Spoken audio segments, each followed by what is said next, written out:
આ શું છે? ઊંટ. આ શું છે? કિંગકોંગ. ડાયનોસર. એની બાજુમાં છે ગેંડા ભાઈ.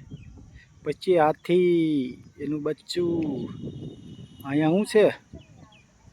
દીપડો, હરણ, મોટું ડાયનોસર, એની પડખે પાડો, પછી રોજડું, હરણ, હાથી,